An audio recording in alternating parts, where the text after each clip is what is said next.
Magandang tanghali po sa kanila. Pasensya na po at ako'y na-late. Nanggagaling po ako Sunday po kasi nagbabahay-bahay po kami sa aming territory bilang Jehovah's Witness. So medyo natagal ho kami sa aming teritoryo. Kaya kararating ko lang po.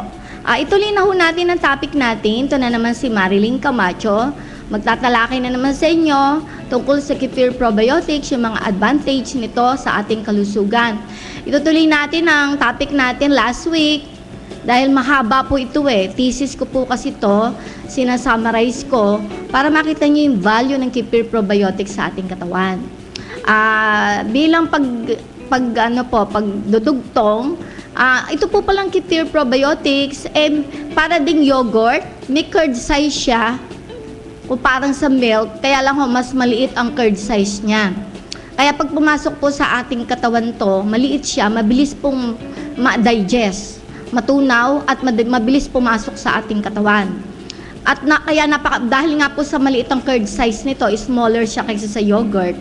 Yung mga babies po, napakaganda to sa babies, sa mga invalids, mga may kapansanan, at yung matatanda nating mga mahal sa buhay. At magandang tulong po to sa digestive disorder. Ayon sa research work, pag pinapakain po ito sa mga babies, napoprotektahan po ang mga babies sa mga food allergies. At ang kefir po, meron pong kinocontain to ng favorable substances na may lactic acid at kefiran na talagang pong malaking tulong to sa ibang cancer na may anti-inflammatory properties. Balik po tayo doon sa babies. Isa po kasing problema ng mga babies, yung tinatawag po natin na rotavirus. Yung rotavirus, karaniwan sakit po ng mga children.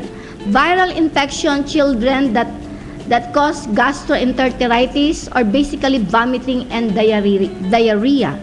Very common infection disease in children. Kaya ito po, kaya sa mga baby, sa mga pagtatae, pagsusuka, food allergy, magaling ito sa baby, sa mga children, kasi rotavirus, viral infection po yan. Sakit din po nila sa bituka, nagsusuka din sila, nagtatae, kakaroon sila ng infection sa bituka.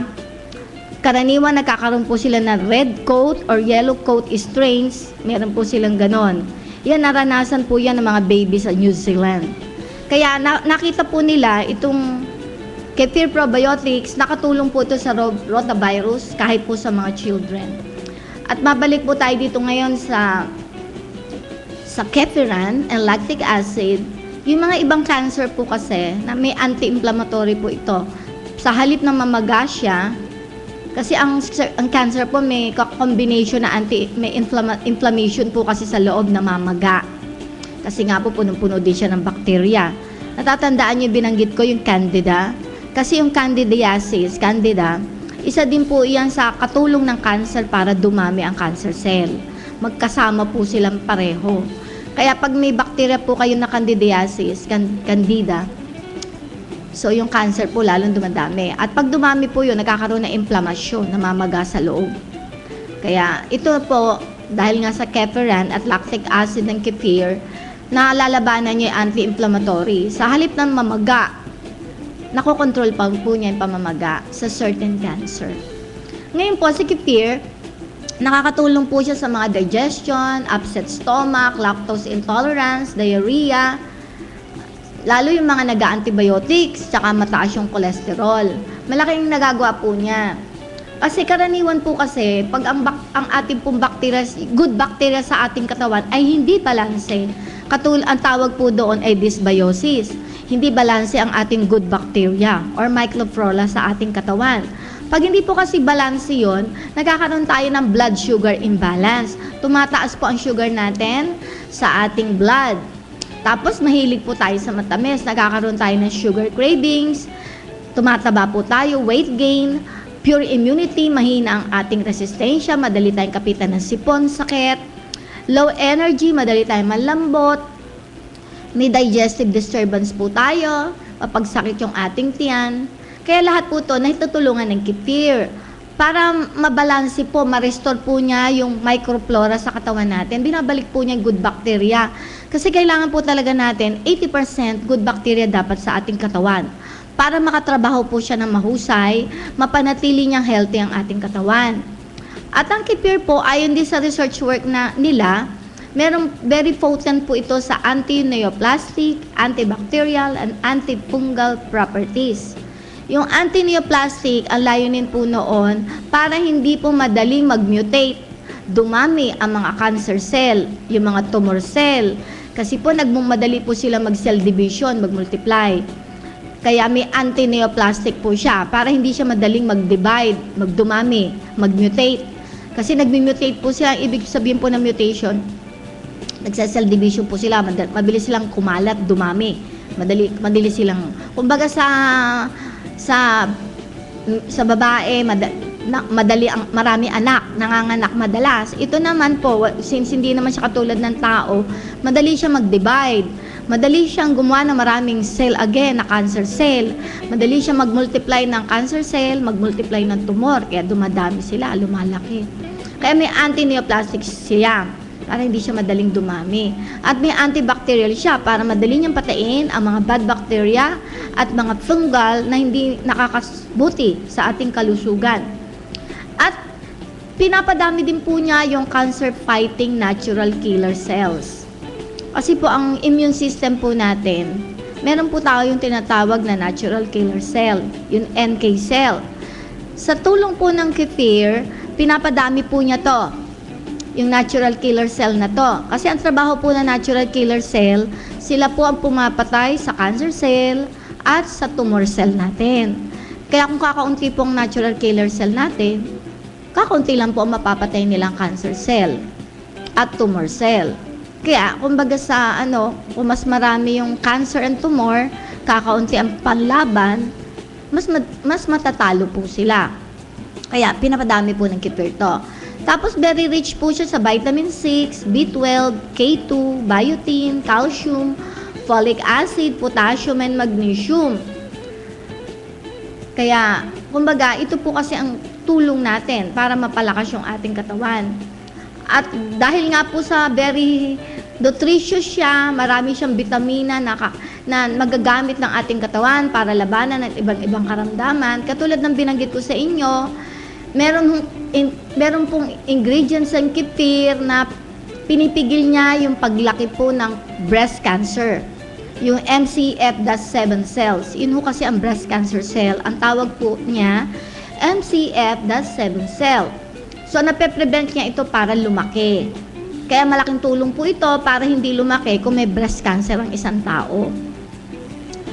At katulad ng binanggit ko rin sa inyo, nakakatulong din po siya para labanan yung herpes. Ano po ba yung herpes? Sa atin, kilala po yan sa buni.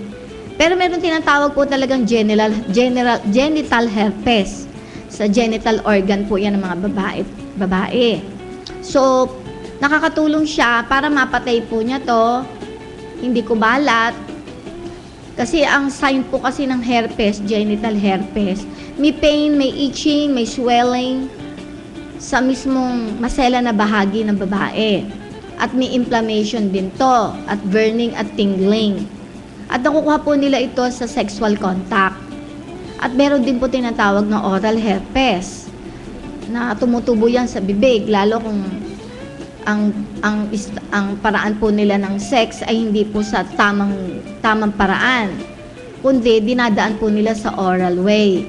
So, dyan po, dahil nga po sa hindi tama ang paraan nila sa kanilang pagminiig, so, nangyayari, yung herpes po, napupunta sa bibig nila. Nagkakaroon sila ng ganun sakit. Kaya, ang mangyayari po dito, ang kefir po, tutulong po para mapatay po yung mga bakterya na yon na nagkakos ng herpes.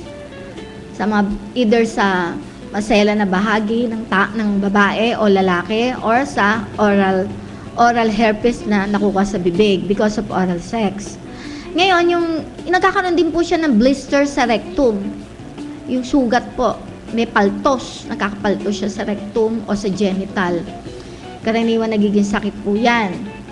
So, nakakatulong po ang Kefir probiotics sa mga ganyang karamdaman. Para mapatay nga yung bacteria at madali maghilo ng sugat. Yung mga sakit pong STD, kasi karaniwan, nakukuha po ito sa mga sexual intercourse. So, ang STD, sexually transmitted disease, nakukuha yan, na ang nagkakaroon ng problema dyan sa vaginal ng babae, sa oral, sa anal. Kasi po, yung iba sa anal po sila nagsesex, sa hindi po normal na paraan. Ganun po ang ginagawa nila. So, pag yun po ang ginamit nila, yung anal sex, nakakaroon po sila ng STD doon. Sa vaginal din sa babae, lalo kung heterosexual po ang gumagawa. Karaniwan po yan nakukuha ng mga heterosexual, homosexual, dyan po nakukuha yan. Yung mga nakikipag-sex na hindi nila asawa. So, ang nangyayari po, yung iba sa mga babae at lalaki, nakakaroon sila ng vaginal STD. Sa homosexual naman, ang karaniwang problema po, STD naman. Sa mga homosexual, karaniwang sakit din po, oral sexual contact. Doon nga po nakukuha yung STD, tsaka yung herpes. Kaya kung sakaling magkaroon kayo ng ganitong problema, ito nga po, malaking tulong po itong Kefir probiotics. Tapos yung blister, yung paltos, na ano din po nila to sa genitals, yun nga po sa masela na bahagi, sa rectum, and sa mouth. Kakaroon ng paltos. Kaya, nakukuha po iyan sa, sabi ko nga sa inyo, sa sexual contact na hindi mag-asawa. Yung cold sores, herpes facialis, yun din po, sa mga STD po yan. Blister, paltos, sore, sugat, herpes, buni. Yan po, yan ang karaniwang sakit po sa mga sexually transmitted disease. Kaya kahit po sa ganitong sakit na maselan, nakakatulong din po ang Kefir probiotics para malabanan nila po ang ganitong karamdaman. Meron din pong natutulungan ang Kefir probiotics na karamdaman. Yung tinatawag po natin keratoconjunctivitis. Ano po bang sakit tong keratoconjunctivitis na to? Ito po ay infection caused by adenovirus in eyes. Kaya nagkakaroon po ng infection sa mata. Nagkakaroon po ng pain, redness sa mata, swelling, conjunctiva, by edema of tissue around the eyes, and tenderness of adjacent lymph nodes. Kaya may area po sa mata na namamaga, nagsuswell, tapos nagkakaroon po ng edema. Yun nga po, nagkakaroon ng tubig-tubig doon sa mga tissue around the eyes. Yan. Kaya yun po, tapos ang tendency, nagkakaroon ng blurred vision sa cornea po ng mata, sa subepithelial infiltrates, tapos nagkaka-cloudy spot cornea due to viral antigen. So, nagkakaroon po ng problema sa mata, malabo yung mata, tapos may cloudy spot, yung nag-uulap-ulap yung mata niya, because of the viral antigen. So, ang ginagawa po niya, yung viral na yon na pumasok sa mata niya, na nagkokos nga po ng keratoconjunctivitis, pamamaga sa mata, may redness. Kaya, ang gagawin niya, papatayin niya po yung virus na yon na nasa ating mata. Para pag yun na po ay napatay, matutulungan po yung problema natin sa keratoconjunctivitis. Tapos yung gastrointestinal tract din natin at respiratory tract, nakukuha din po iyon pag na-infect yung eyes nyo by touch. Minsan, kaya importante po yung paghuhugas ng kamay. Kasi minsan, hindi ho kayo naghugas, nagkaroon kayo ng problema sa intestine o sa respiratory. Siyempre, minsan, dumumi kayo, hindi kayo masyado naghugas. Yung iba po, because of hindi mahilig, yung hand washing, importante po. Tapos, nakusot yung mata nyo. Yung dangate. Kaya yung virus po, napunta sa mata. Kaya nakakaroon tayo ng problema sa keratoconjunctivitis. Ito po ay sub-white cloudy spot in cornea due to reaction of immune system to the virus. Subepithelial infiltrates. Kaya nagkakaroon ng tearing, redness, pain, swelling eyes. Yan po. Dahil nga po nagkaroon nga po ng viral sa mata. Kaya nagkakaroon po ng, mapapansin nyo, ang mata nyo para may ulap. Kasi nagkakaroon nga po yung reaction yung virus. Nagluluha-luha yung mata nyo, namumula, masakit, namamaga. Yan po ang keratoconjunctivitis. Kaya meron din po kasi po ang Kefir Probiotics, may pamatak din po sa mata siya. Si Marigons po, nagawa siya ng pamatak sa mata na Kefir Probiotics din po, na pinapatak sa mata para makatulong po sa keratoconjunctivitis. Kaya hindi lang po pwede itong inumin, meron po siyang liquid para sa ating oral consumption po natin. Meron din po siyang pamatak sa mata na dinesign niya para sa keratoconjunctivitis na Kefir Probiotics din. Kaya meron po siyang ganon. Katunayan niya, yung pamatak niya po sa mata, meron na po siya mga karanasan na may natunaw na katarata, may pterygium na natunaw, tapos yung blurred vision nakatulong sa paglinaw ng mata, nakatulong sa redness, mga infection, kasama na po itong keratoconjunctivitis. Ako nga po, palibasa nagka-cloudy na rin po eyes ko. Nagpapatak po ako sa pabatak po niya sa mata. Ang effect po, nakakatulong po sa lumilinaw po yung mata. Yun ang effect po sa akin. Tapos, yung cloudy eyes, kasi kasi nagsasign na po ng cataract formation, mapapansin nyo, nag-uulap-ulap na po ang mata nyo. So, ang mangyayari po, pag ganon, pag nagpatak po kayo, yung pamatak po niya sa mata, yung probiotics niya sa mata, magluluha po ang mata nyo. Tapos mapapansin nyo, unti-unti, tiyaga lang po talaga. Medyo mas makirot, pero konting tiis lang, kaya naman pong tiisin. Mapapansin nyo po, bago-ulap-ulap, pagluluha ang mata nyo. Kasi tinutunaw niya po yung katarata. Yung tiyahin ko, meron po siya, ang kalahati ng mata niya, hindi na nakakakita. Namili po siya sa akin ng pamatak sa mata nga. May glaucoma po siya. Matyaga po siya nagpapatak. Dati hindi po nakakaaninag yung mata niya, yung kalahati, kasi may glaucoma po siya. Ngayon po nakakaaninag na po yung mata niya. Nakatulong po na malaki yung Kefir Probiotics na pamatak sa mata ng classmate ko si Marigons. Bali, doktora po siya, tapos po siya, formulator, si Doktora Marigons Gonzales po siya. Bali, doktora na po siya ngayon, doktora sa naturopaths. Naturopathic po siya, katulad ko kaklase ko po kasi siya. Bali, doktora na po siya. Kaya si Doktora Marigons, so yung inimbento niya, yung ginamit ng tiyahin ko, yung kalahati po ngayon noon, nakakaaninaw na. Kaya, at tapos may black spot po siya, kasi karaniwan po kasi yung may glaucoma, meron pong black spot kayo nakikita, parang may kulay black na nakikita nyo sa mata nyo. Nawala po yun sa kanya. Binanggit niya po sa akin. Sabi niya, Lynn, yung spot sa mata ko na kulay black, nawala. Tapos yung mata niyang kalahati na may glaucoma, nakakaaninag na siya. Kaya patuloy siya nagtitiis na magpapatak kahit medyo makirot. Siyempre, kahit naman sino sa atin, kaysa naman sa maoperahan po tayo, kung kaya naman po natin sa natural, na hindi na kayo ooperahan, hindi po ba? Katulad sa katarata, pag naoperahan kayo, siyempre, ang hirap po, ang lente nyo, babaguhin ho nila yung lente. Hindi na natural ang lente nyo, synthetic na ang lente nyo.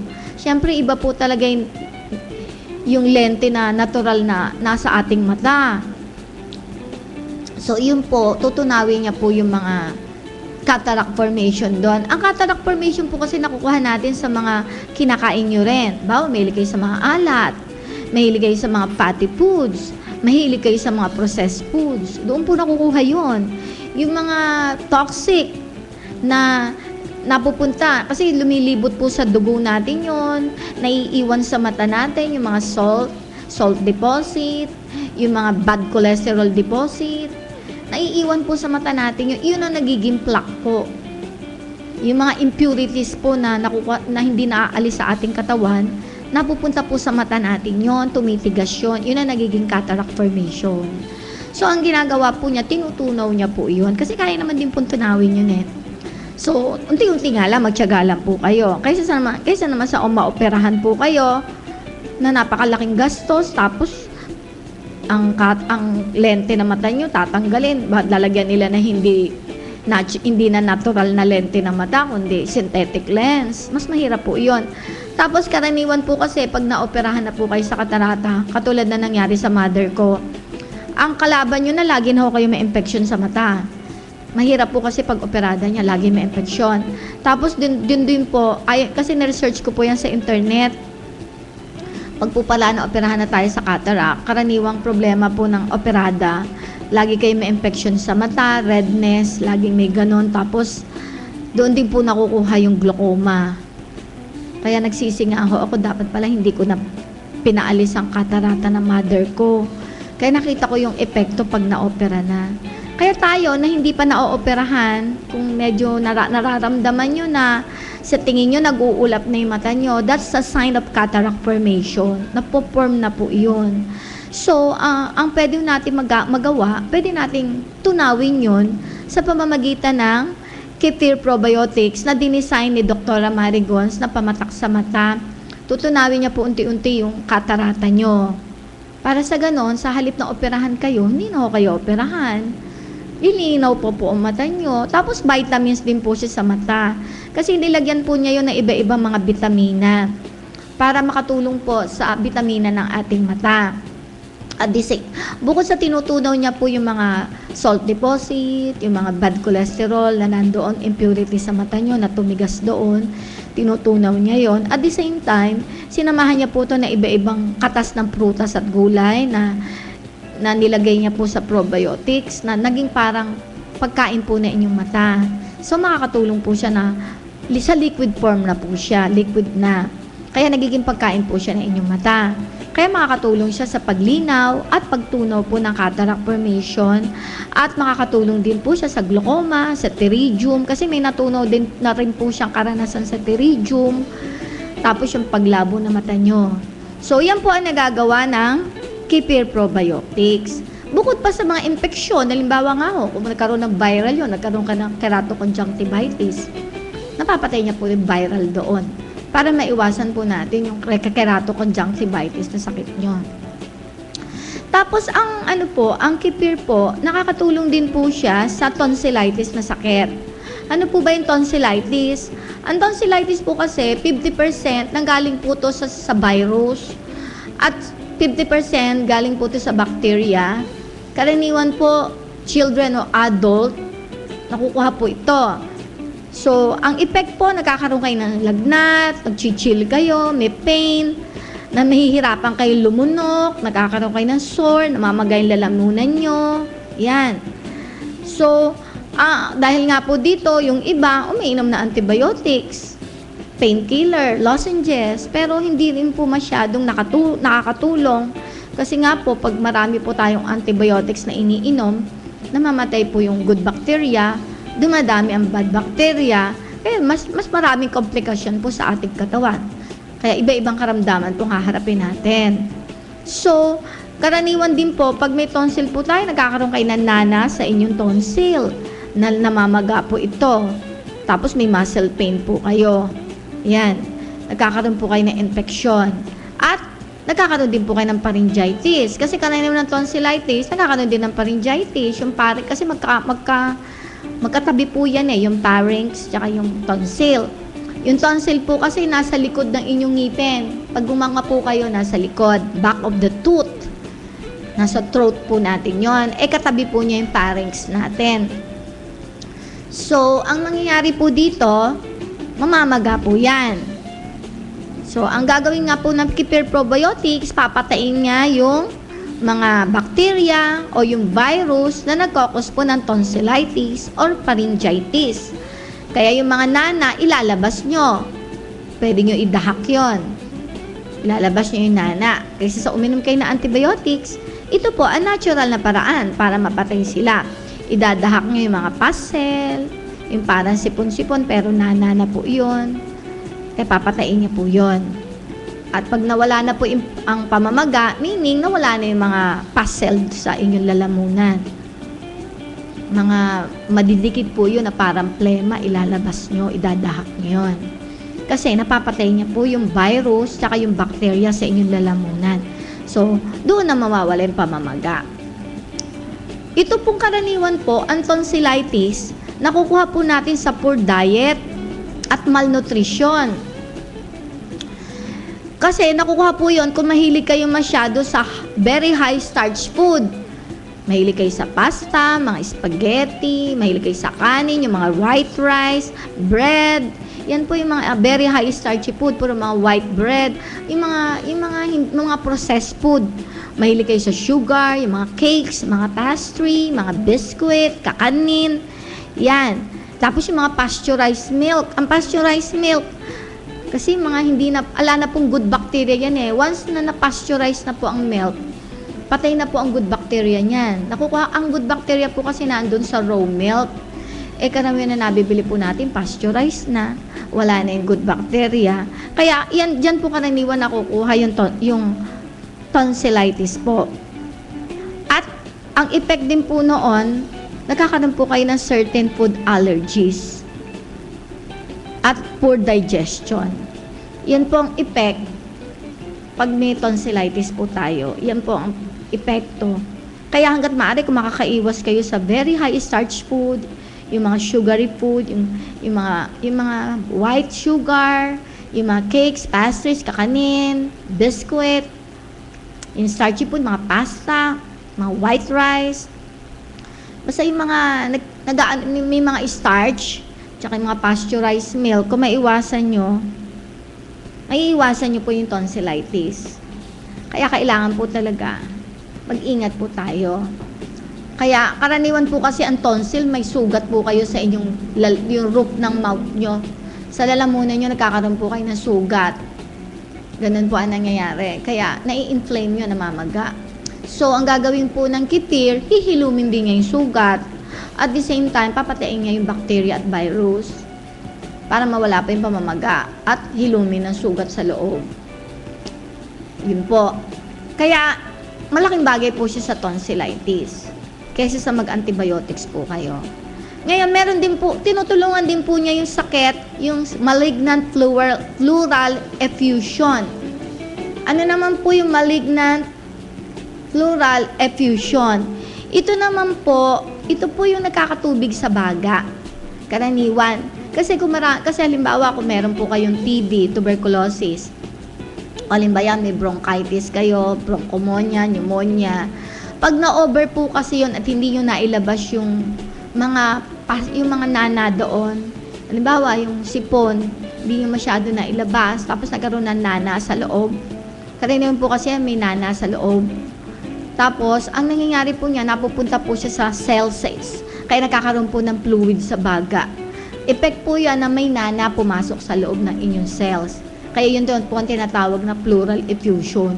Yung nana po, hindi nyo inilabas, nakapasok na ho hanggang sa laman ng, yung mga maliliit na cells natin, yung laman natin, pumasok na siya doon. Kaya nagkakaroon po ng fluid sa baga. Yan. Ngayon po,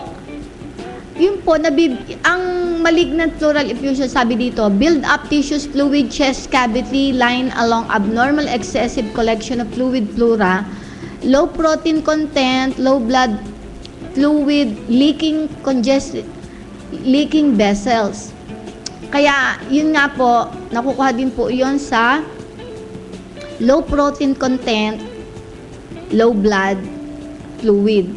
Leaking sa leaking vessels po natin, sa mga vessels po natin doon sa ating baga. So, yun po. Pero karaniwan nga po ito, karaniwan po ito sa mga may sakit na tuberculosis. Karaniwan. At pag ito po ay hindi naagapan, yung malignant pleural effusion kung may tubig tayo sa baga, ang effect po nito, naaapektuhan yung puso natin kasi yung baga po kasi natin katabi po ang puso, magkatabi po yan. So, nagkakaroon tayo ng congestive heart failure. Yan po ang nagiging effect pag napabayaan po yung malignant pleural effusion. So, ang gagawin po niya, nakakatulong po iyon para yung tubig sa baga, tutulungan din po niya para ilabas niyo po sa urine. Tumutulong po siya doon. Sa halip na i-sanction po, nakakatulong po yung kefir probiotics para ilabas niyo rin po yung fluid sa baga. Dadaanin niya to sa pag-ihi. Yan. Tapos, yung heart failure, nakakatulong din po siya. Tapos yung chest pain, cough, shortness of breath, nakakatulong siya, hiccup, yan. Kaya marami pong maitutulong po sa atin yung Kefir Probiotics. Yan. Tapos, yung cancer infection, nakakatulong siya sa emphysema, sa abscess, yan. At ang maganda pa po dito si Kefir Probiotics, nakakatulong din po siya sa yung thymus natin. Pinapalakas po niya yung thymus natin. Yung thymus po, malapit po ito sa ating puso. At ang nagagawa po nito, kasi ang trabaho po kasi ng thymus, pinapalakas po niya immune system natin. Siya po ang nagpo-produce ng T cells by instructing stem cell to rebuild the tissue. So, ang trabaho po pala nito, mag-build ng T cell. Sinasabihan niya stem cell para mag-build ng tissue. Kaya sa building po siya ng different organ po natin. Yun ang trabaho po ng thymus. So, kung ang thymus po natin malakas, sa tulong po ng Kefir Probiotics, matutulungan po ito sa pagre-repair, sa regeneration ng ating mga cells. Nakakatulong po ito. Sabi nga po ni Dr. Rob Beckel, sabi, Head Regenerative Medicine Medical Research Council, sabi niya, ang organ regeneration in mammal can be directed by manipulation single protein. Why have broad implication for other areas of regenerative biology? Ibig sabihin po nito, dahil nga po sa kefir, yung thymus, kung magtutulungan po sila, ang pinakatumutulong sa kanya para mabigyan ng nutrients yung thymus, yung regeneration po sa mga mammals, hindi lang sa mammals, kahit po tayo bilang tao, nakakatulong po siya sa regeneration kasi tumutulong siya sa repair, sa immune function. So, nakakatulong po siya.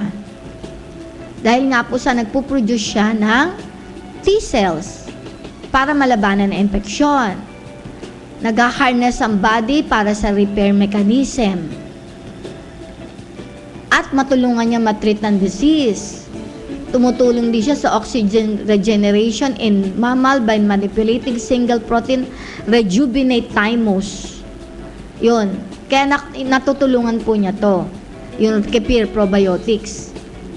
Yung thymus po kasi, pagka healthy, mas madami po siya nagpo-produce ng T cells. Kaya marami pong infeksyon na napapatay. Tapos, nakakapag-repair po lalo sa ating katawan. Yung mga dapat i-repair na may sira sa ating katawan, i-repair niya para maayos yung mga organ natin na hindi nagpa-function na normal. Yung mga disease natin natitreat kasi pag na-repair po kasi yung mga damage sa ating organ, pati mga disease, natitreat na rin po niya. Kasi may kinalaman po yan sa, para ba yan sa makina ng kotse? Pag may sira, hindi ba nire-repair natin? Kaya ganun din po dito. Sa ating katawan, para din po tayong sasakyan na kung may sira, kailangan i-repair. Ngayon, ang tutulong po sa repair, yung thymus natin.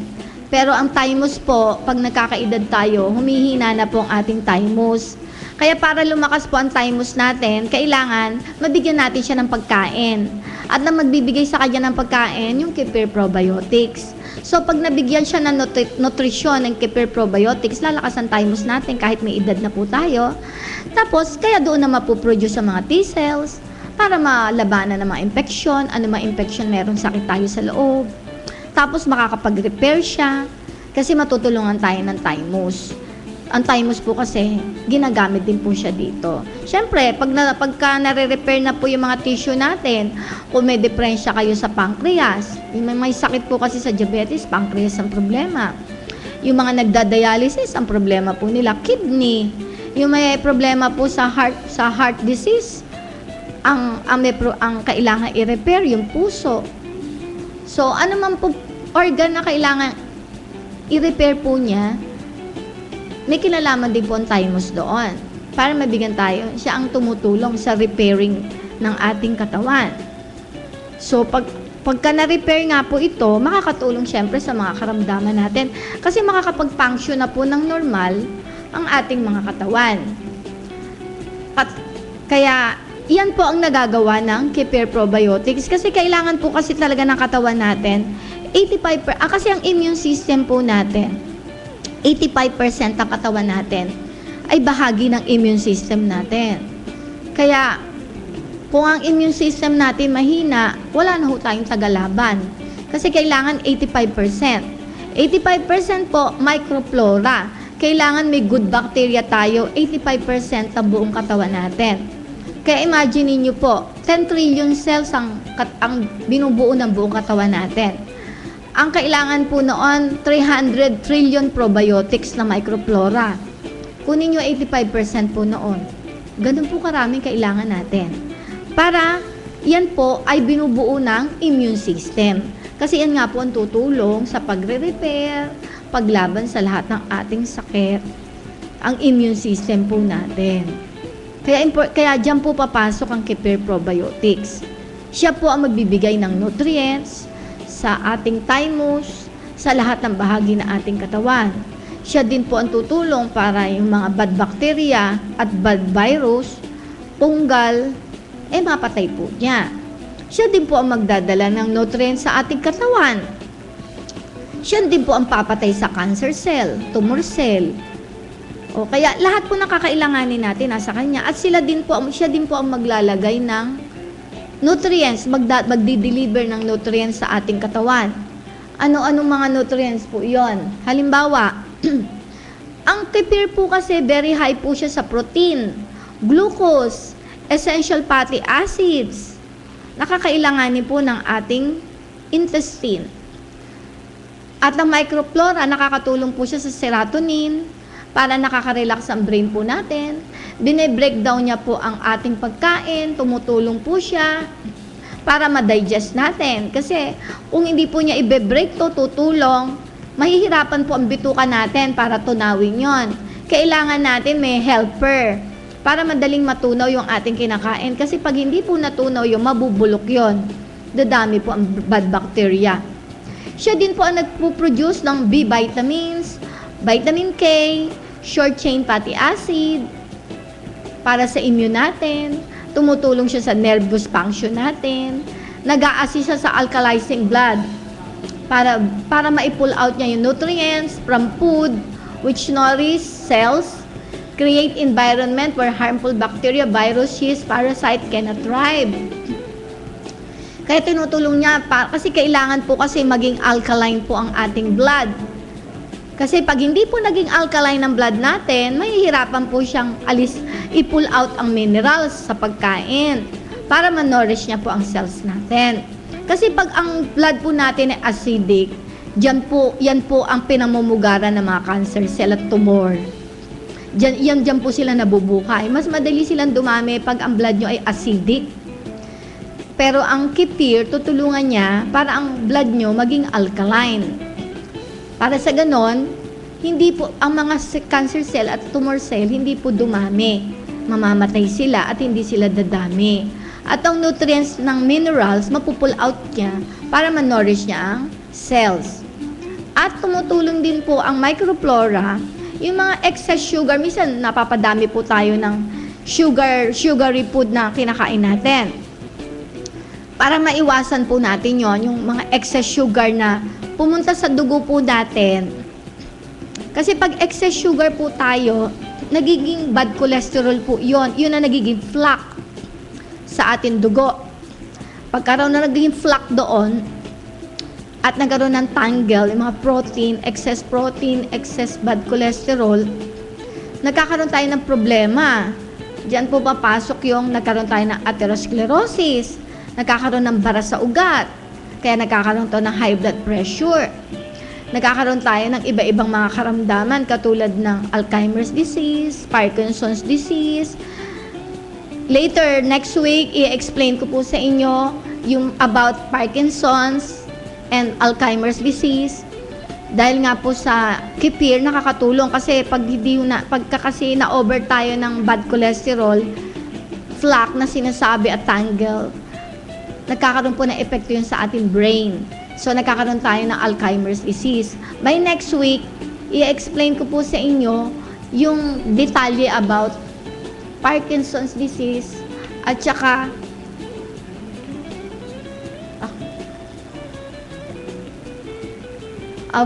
Parkinson's disease at saka Alzheimer's disease po. Later, i-explain ko po sa inyo. Kasi medyo hanggang alas 12:20 lang po ako, kaya kailangan po medyo i-ano ko po yung aking sasabihin. Tapos po, yung sugar nga po na to, na excess sugar na kinakain po natin, babawasan niya po ang dami nito. Yung mga white sugar, yung napupunta, kasi dapat po kasi yung sugar hindi po dumadami sa bloodstream nyo.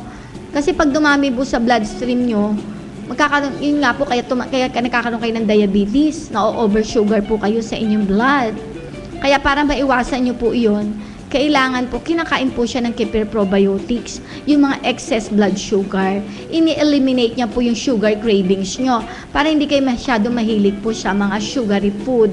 Tapos, ang Kefir Probiotics, may certain minerals din po siya na meron, like calcium, katulad ng binanggit ko, yung alibawa, kung deficient tayo sa minerals like calcium, ang gagawin po ng kefir, halimbawa may minerals tayo, yung silica. Yung silica po na na-take natin through the food, i-convert niya to sa calcium. Halimbawa, hindi nyo masabi minsan nakakain kayo ng bawal. Yung harmful substance, yung toxic byproducts, nakakain kayo. Ang ginagawa po niya, yung undigested protein po na may toxic byproduct, at yung heavy metal na nakuha po natin sa isda, kasi ang karaniwang heavy metal nakuha po natin sa isda ngayon eh. So, ang gagawin po niya, i-convert po ito ng Kefir Probiotics through sa yung toxic, i-convert niya sa good para magamit po ng ating katawan. Nagiging alchemist po siya para maging useful sa body natin. Kino-convert niya to. Kaya lang, kung wala kayong Kefir Probiotics, kulang kayo ng good microflora, hindi niya mako-convert to sa good function. Lalong dadami yung toxic niyo sa inyong katawan. Lalong dadami yung mga ano nyo, kaya hindi po makakabuti. So, kaya nga po, yan ang kagandahan po ng Kefir Probiotics. Kailangan po kasi, mapadami natin yung dami ng probiotics sa inyong katawan. At ang way na lang po natin is to Kefir Probiotics, kasi ang ginawa po ng classmate ko, highly concentrate po ito. Pinagsama-sama na niya yung prutas, gulay, yung kefir grains, kaya naandoon na po lahat, yung fiber, nandoon na. Kaya symbiotic po siya. Sama-sama. Nandoon na yung fiber, nandoon na yung enzyme, nandoon na yung lahat ng nutrients, yung protein na kailangan natin, yung fruits and vegetables na kailangan natin, nandoon na yung good bacteria, yung good fungi, yung good yeast, good bacteria, yung lactic acid, yung sinasabi kong right lactic acid. Lahat po ng B-vitamins complete, minerals complete, lahat po na kailangan natin sa ating katawan, nandoon na po, pinagsama-sama na po ng classmate ko para makatulong po sa ating healthy body. So, hanggang dito na lang po tayo sa aking explanation. By next week, itutuloy po natin ito. Ngayon po, kung may gusto nyo pong mapakinggan yung aking diniscuss na to, meron po akong YouTube. Pakitignan nyo na lang po kasi iaano po to ni Henner. Ang aking pong YouTube, www.youtube.com/user/JMC Foundation. www.youtube.com/user/JMC Foundation. I-click nyo po yung kalusugan at pangkabuhayan. Nakaka-2 episode na po ang naipasok ni Henner doon. Yung July and August, kalusugan at pangkabuhayan nandoon na. Itong po, ipapasok din niya, kaya 3 episode na po ito na ipapasok na sa YouTube. Kaya sundan nyo po, kaya hindi mga nakapakinig sa akin, sumunod kayo. Ngayon, kung interesado naman po kayo sa product para mamili, at meron din po akong business opportunity na pwede kong i-discuss ko na lang sa inyo sa bahay ko. Hindi na po dito, yung importante po yung product, yun po tutulong sa atin. Ang akin pong cellphone, 0908-8919-303. 0908-8919-303. 0908-8919-303. Tapos ang aking pong landline, 047-237-6575. 047-237-6575. 047-237-6575. Tapos ang bahay ko, 117 St. Joseph Street, Balanga City. 117 St. Joseph Street, Balanga City. 117 St. Joseph Street, Balanga City. Yun po ang bahay ko. Malapit po ako, kung natatandaan nyo yung dating Radio City nung araw, yung abandonado, yung dating Sam's Pizza. Katabi po ang bahay ko, yung St. Joseph Pawn Shop. Dahil nung araw kilala naman po ang St. Joseph Pawn Shop. Yung building po ng St. Joseph Pawn Shop, yun po ang bahay ko. So may makikita kayong garahe doon, pasok po kayo. Nasa street po ako ng yung malaking tangke ng tubig, yung daan na yun, dire-diretsuhin nyo. Makikita nyo po yung abandonadong building doon, yung dating Sam's Pizza. Tapos katabi ng gate, yun po ang bahay ko, yung dating St. Joseph Pawn Shop building. So kung may time kayo, doon po kayo pumunta. Pero ako po, hindi po ako available pag Thursday kasi may klase po ako, nag-aaral po ako. Nag-aaral po ako naturopathic practitioner po, naturopathy, natural healing. Kaya pag Webes, hindi po ako available. Kaya pwede nyo akong pundahan doon, link ko katulad ngayon, Lunes, Martes, Miyerkules. Pero pag 6:30 na po ng gabi ng Wednesday, wala na po ako dahil may pulong kami 6:30 to 8 dahil Jehovah's Witness po ako. Tapos 7 to 8:30 Sunday, may pulong kami.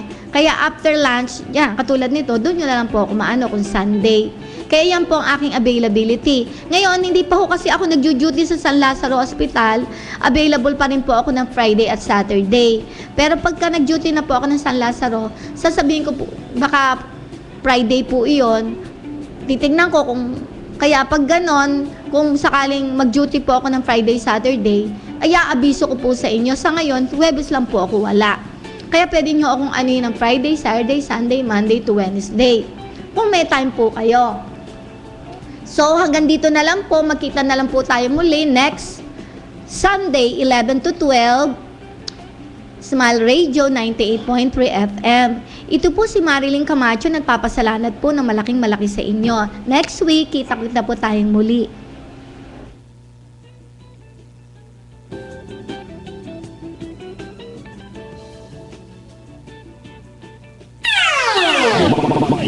Point 3 Smile Radio.